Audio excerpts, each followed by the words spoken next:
in that.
Thanks for watching another episode.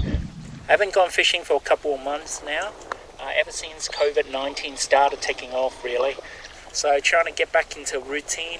Today I actually found a very good land-based spot, 30 minutes drive from Brisbane.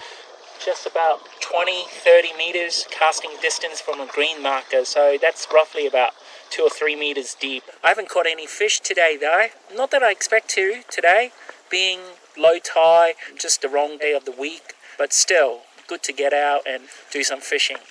Anyway, if you liked the video, hit the like, share and subscribe buttons. It's TimWanderer. I'll see you out in the water. Bye.